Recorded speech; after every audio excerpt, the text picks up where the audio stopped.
Bonjour tout le monde, c'est Lou Alexis. Aujourd'hui, je vais faire cette courte vidéo dans le but de vous montrer comment produire une animation sur Pixelart et comment l'importer sur Construct Tree.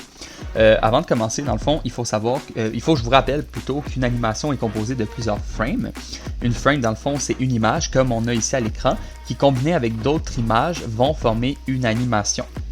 Donc, dans mon cas ici, pour avoir une animation, il va falloir que je crée des frames. Et pour ce faire, je vais simplement appuyer sur Add Frame. Voilà. Ou je peux aussi appuyer sur Copy Frame pour copier l'image et après ça, aller la modifier directement. Fait qu'on va aller effacer ça ici.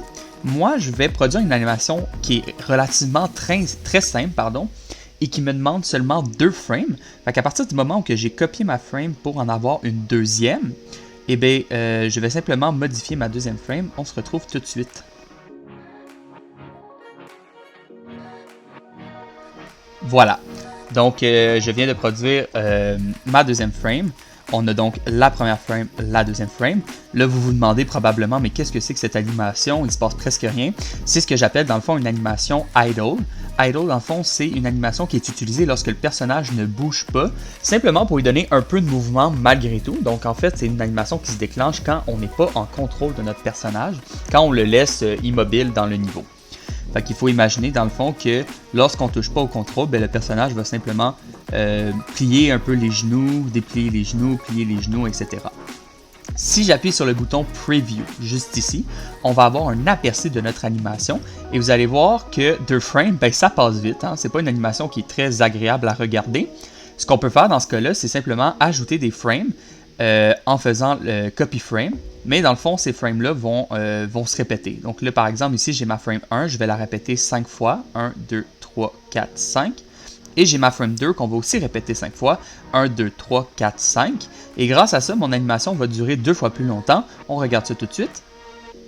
Voilà, exactement. Fait que là, on pourrait imaginer qu'au moment où je joue à mon jeu, quand je ne contrôle pas le personnage, donc mettons je ne touche pas au clavier, le personnage est en train de faire cette animation-là, donc ça donne un peu plus de vie au bonhomme au lieu de juste avoir un bonhomme immobile. Donc voilà. Il y a une deuxième animation aussi que je veux vous montrer. Cette deuxième animation-là, dans le fond, c'est simplement l'animation de marche que j'ai produit. Si je regarde ma barre de frame ici, on voit que j'ai 8 frames au total pour reproduire la marche. Toutefois, il faut savoir que, mettons, la frame 1 et 2, c'est la même. La 3 et 4, c'est la même. La 5 et 6, c'est la même. Et la 7 et 8, c'est la même. Fait grosso modo, en fait, j'ai 4 frames que j'ai répétés 2 fois pour faire durer l'animation 2 fois plus longtemps. On regarde tout de suite qu'est-ce que ça donne. Voilà, donc on s'entend qu'en termes d'animation, je ne suis pas un expert, mais on voit ici qu'on a grosso modo un personnage qui se déplace.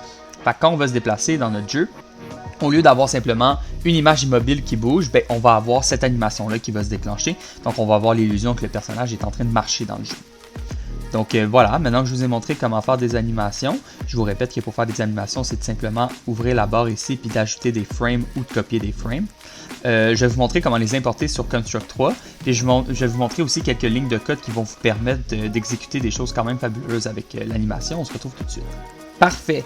Avant même d'aller sur Construct 3, il va falloir créer ce qu'on appelle une feuille de frame qu'on va importer sur le logiciel.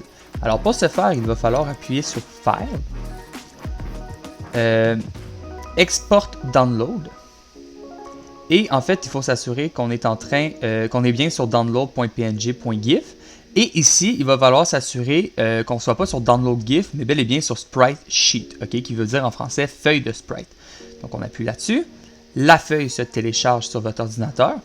Et si je vais sur mon projet Construct et que, comme d'habitude, je crée un sprite, là par exemple, le sprite ici, on pourrait l'écrire joueur.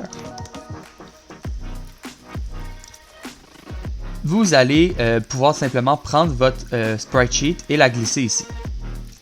Donc on va faire importer depuis une bande de sprite. On veut 8 frames parce qu'on a 8 frames sur notre animation. Je vous rappelle ici que notre total de frames est bel et bien de 8. Donc on fait 8 frames et on fait importer. Donc maintenant on a une animation au lieu d'un sprite fixe. On peut aussi, si vous n'êtes pas satisfait, ajuster la grosseur, parce que là, on voit ici que c'est quand même petit. Donc, on va aller appuyer sur les deux flèches ici. On va aller mettre 200 par 200. Et on s'assure que appliquer à toute l'animation soit coché pour que la mise à l'échelle se fasse sur toutes les frames. Donc voilà. Donc on a une animation qui est déjà un peu plus grosse. On va faire X. Là c'est normal ici qu'on voit pas le sprite. Mais si je fais jouer, ben vous voyez que j'ai une animation qui joue. Mais là, regardez, l'animation elle a joué simplement une fois et elle a arrêté immédiatement. Ça, c'est parce qu'on a oublié de cocher une option dans la feuille de sprite. L'option, dans le fond, c'est boucler. Okay? Donc, l'option boucler fait en sorte que quand vous terminez l'animation, l'animation va simplement recommencer du début. On va d'ailleurs donner un nom à cette animation, pardon. On va l'appeler marche, parce que c'est ce que le personnage est en train d'exécuter.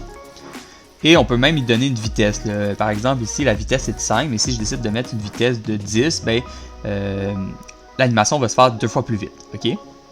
Donc, on va faire play. Et là, on voit maintenant que l'animation joue en boucle. Là, regardez, il y a un moment où, il y a du blanc qui apparaît. Ça, c'est parce que, en fait, j'ai une frame de trop, la frame 0. On va venir la supprimer. Et maintenant, mon animation devrait être impeccable. Donc, on a ici l'animation qui joue en boucle. Donc, maintenant que je vous ai montré ça, il me reste juste à vous montrer comment faire en sorte pour que l'animation joue à un moment opportun. Par exemple, comment faire pour que l'animation joue seulement quand je veux faire déplacer mon personnage. On se retrouve tout de suite. La prochaine étape est de déterminer le moment où l'animation de marche va se déclencher et le moment où c'est l'animation d'idle qui va se déclencher. Parce que par défaut, comme je vous l'ai dit tantôt, l'animation qui se déclenche est celle d'idle et peu importe si je déplace mon bonhomme, il va jamais marcher. Fait que pour ce faire, il faut simplement que je m'assure d'avoir une deuxième animation qui est l'animation de marche. Elle est bien là. Donc il va falloir après ça que j'aille mettre un petit peu de code sur ma feuille d'événement ici pour que l'animation de marche se déclenche quand j'appuie sur la flèche de droite ou de gauche pour me déplacer. Avant toute chose, je dois créer un objet qui est l'objet clavier. Donc je fais un double clic, je vais sélectionner clavier qui se situe juste ici. Je le laisse avec le nom clavier et je l'insère. Parce que sans cet objet-là, je ne serais jamais capable de faire du code par rapport à mes contrôles. Donc maintenant que l'objet clavier a été créé, je m'en vais dans ma feuille d'événement et j'ajoute un événement qui va concerner mon clavier. Donc j'appuie sur clavier ici. L'événement en question va être le suivant. Lors de la pression d'une touche, et là on veut que notre touche soit la touche de droite, validé, on veut que notre joueur définisse son animation sur l'animation de marche. Là, à ce moment-là, vous allez rentrer le nom de votre animation. Moi, j'avais nommé l'animation marche. Donc là, on va faire valider. Et à partir de là, si je fais play, eh bien, on va voir une chose, c'est que oui, l'animation de marche se déclenche, mais même quand j'arrête de contrôler mon bonhomme, c'est quand même, je veux dire, on est quand même coincé sur l'animation de marche. Regardez, là, ici, je bouge mon bonhomme. Là, par contre, je le bouge plus et on reste sur l'animation de marche. Le but, c'est que quand on déplace le bonhomme, on soit sur l'animation de marche, mais quand on bouge plus, il faut qu'on retourne sur l'animation idle. Fait que pour ça, je vais aller rajouter une deuxième consigne qui dit quand je ne suis pas en train de toucher à une touche, donc lorsque n'importe quelle touche est relâchée, eh bien, on va définir l'animation de notre joueur sur idle. Validé. Donc là, maintenant, si je fais play, on voit que je me déplace et quand j'arrête de bouger, on est immobile. Par contre, là, on voit que ça marche quand je me déplace à droite, mais quand je me déplace à gauche, par contre, on reste coincé sur idle. Pour ce faire, il va falloir créer une troisième consigne qui dit que lorsqu'on appuie sur la touche de gauche, eh bien, l'animation marche se déclenche. On va écrire marche. Voilà. Fait que là, maintenant, si je fais play, on voit qu'en me déplaçant à droite, l'animation se déclenche et en me déplaçant à gauche aussi.